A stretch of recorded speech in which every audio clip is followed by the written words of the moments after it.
All right, welcome back. I think we're at study 15 now, and I'm sorry that yesterday went so long. It's easy for me to get excited about talking about a young man in the service of the Lord.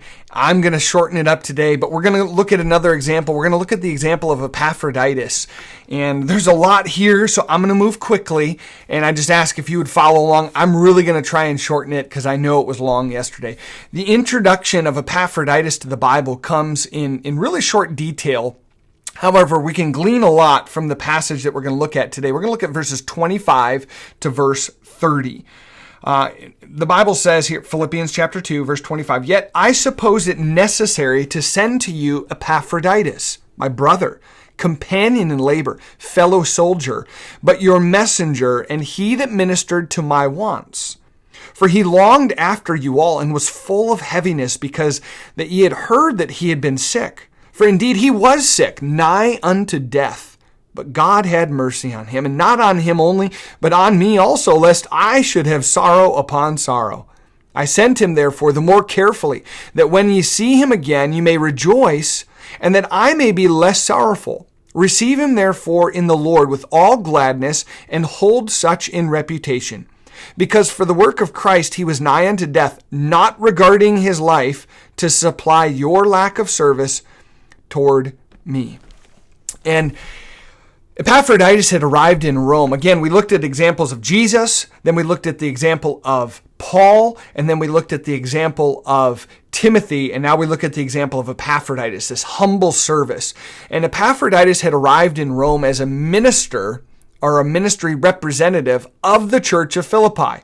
The church of Philippi had heard that Paul was in prison, and they wanted to support him, so they took up an offering. Again, a poor church, and they took up this offering, and they sent it to Paul.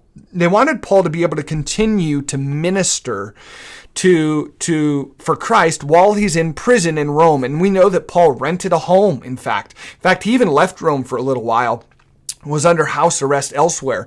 And he rented a home, and in his home he was able to have visitors, and although under guard, could preach the gospel, could communicate with churches. And so the church of Philippi is trying to help him do this. And Epaphroditus was the carrier of the letter and of the offering. But Epaphroditus was also to remain with Paul and be his assistant, help him be able to serve. And he'd arrived in Rome to do all of those things. However, Epaphroditus fell ill. And he fell ill to the point, as Paul says here, almost to death. And when he regained his health, Paul desired or determined that it was necessary to send Epaphroditus back. Verse 25, "Yet I supposed it necessary to send to you Epaphroditus." Suppose there is not like, I guess. It was determined. He knows he needs to send Epaphroditus back for Epaphroditus' own health. And so he sends him back now, but Epaphroditus is concerned. He's concerned that he didn't finish the job. He's been sent by the church to be an assistant to Paul, to carry the letter, to bring the offering. He did the offering and he did the letter, but now he's supposed to serve and minister to Paul. And instead, he gets sick. And he's scared that if he returns now to Philippi, the church of Philippi is going to say he didn't finish. He quit. He's a quitter. He didn't do the job that he was sent to do. And he's concerned about that. And so Paul writes this section of Philippians to say, not only did he served with the mind of Christ. And although he didn't do the job that completely that you wanted him to do, he did exactly what God wanted him to do. He's not a quitter. And so Paul writes this portion of the epistle to encourage the Philippian church to receive him and to hold him up in high accolade. And so he sets Epaphroditus up here as a faithful servant, or he highlights that he's a faithful servant. He calls him several names. He calls him a brother. It's a tender term used, a familial term. It emphasizes personal care, personal concern, compassion that is mutual between the two of them. He's also a faithful and trustworthy then child of God. So he's not calling his salvation into question. He's not even calling his service into question. He knows that he's been faithful at what he's been doing. He also calls him a companion in work, and it's the work of the Lord. A true companion does the work alongside of someone. In fact, the Greek word that's often used for that is parakaleo, to come alongside, to put your arm around, and to bear each other's burdens, to help each other out. A true companion does that. They work alongside. They share in understanding, in feelings. They share in struggles. They use compassion mutually together. They console one another. They encourage one another. It's all those one another passages. And Paul says, listen, Epaphroditus, he's my companion, my fellow laborer. He also calls him a warrior or a fellow soldier here. And he is steadfast. It means he's steadfast and willing to take risks for a higher cause. And Epaphroditus did that. He's risked his life, his health. By the way, the risk is not just his health. The risk is also he is associating with somebody who's been arrested as a criminal against Rome. And he's not just associating, he's not just going to drop off a letter or drop off an offering. He's going to remain in custody alongside of Paul. He's going to associate with Paul to the point where he's kind of putting his own character on trial, his own actions. And he's willing to do that. That says a lot. He's a warrior. He's also a messenger, an ambassador with a special mission. Now, he's sent by the Philippian church, but Paul's using it the reverse way as well. He calls him, in fact, the word here is apostle. It's the same word that Jesus used for the apostles. Now, he's different. He's not calling him an apostle in the same level because he's not sent directly commissioned by Jesus Christ. But he is sent with a special message. We would call that an ambassador. He's an ambassador. He's speaking on behalf of the church, but now Paul says he's going back to the church of Philippi and he's speaking on behalf of Christ as well. So he's determined to finish what he was sent to do, as a good ambassador should. However, Paul views his mission, it's accomplished, it's done. He's encouraged.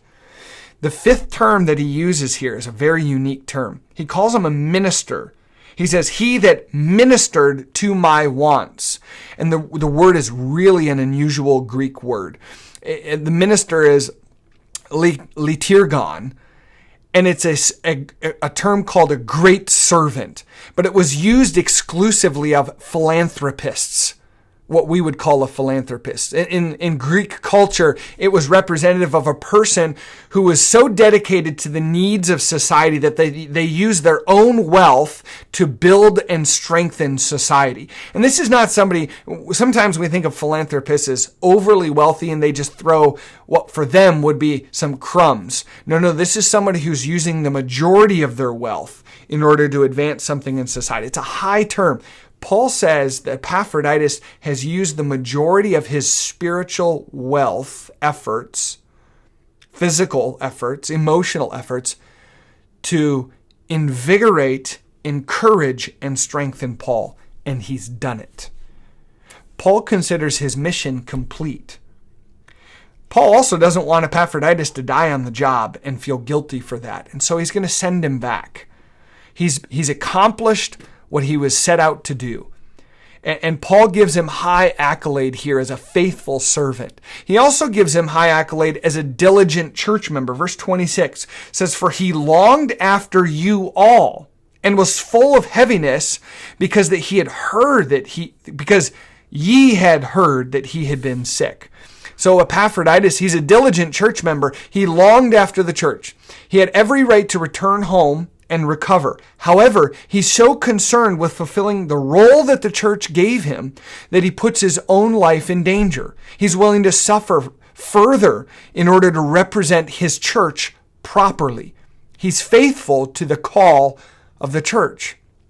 Not only that, he says he's full of disappointment, for he longed after you all and was full of heaviness. He's full of anguish, anxiety, and emotional turmoil.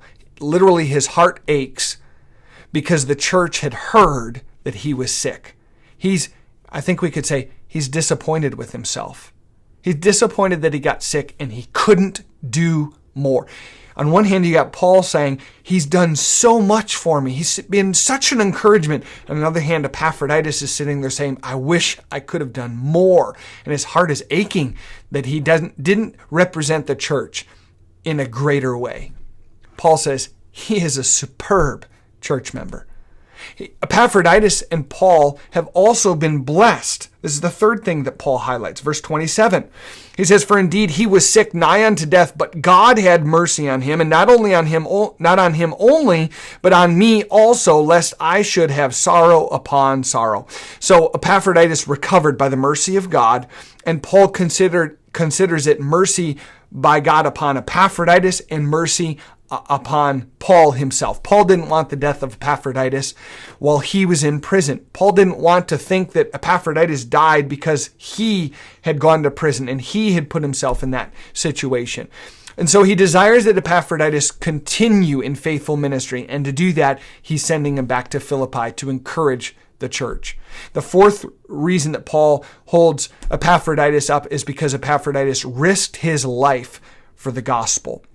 Look at verse 28 and on. I send him therefore the more carefully, that when you see him again, you may rejoice, and that I may be less sorrowful. Receive him therefore in the Lord with all gladness, and hold such in reputation. Hold him in high reputation. Why? Verse 30, because for the work of Christ he was nigh unto death, not regarding his life.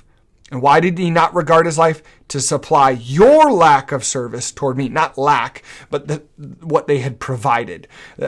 It's used in kind of like what we would consider a double negative. And so why is he giving him such praise? Because he didn't regard his own life. It's actually a gambling term. It's a gambling term. Hold on my pronunciation. Parabolosomenos. Sorry about that. And it means to gamble one's life, to stake everything, to chance everything in a reckless bet. It's a gambling term. We would say, they're all in. The idea of cashing in all their chips. They're putting it all on this one chance. And Paul says that's what Epaphroditus did with me. He literally put his life on the line just to encourage me. That's impressive. His heart of sacrifice led him to serve in such a reckless way. But he was reckless for the gospel. And so the service of Epaphroditus is it's a challenge for us, but it's also a rebuke for soft Christianity, soft Christians who aren't willing to suffer. Here, Epaphroditus, he's willing to deny himself. He's willing to endanger himself. He's willing to sacrifice himself, and he's willing to endure difficulty. And he did it, and now Paul is saying, take a break, go back to Philippi. You need to strengthen the church. They need to hear about this. Boy, it's a high commendable thing that Epaphroditus has done, but it's also a hard thing to go back now to the church and to serve in the same way with the church of Philippi.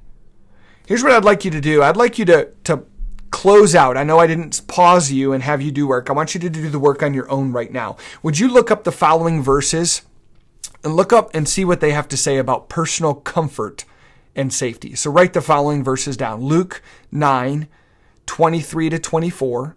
Luke 9, 23 to 24. Look up Luke 14, 26.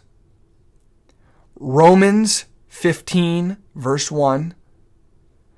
1 Corinthians 10, verse 24. Galatians 5, verse 24. And Philippians 3, verse 8. And if you need to rewind and listen to those again, go ahead. But would you look those up and just discover what the Lord says about personal comfort in ministry. And may it be a challenge to your heart. Have a great day.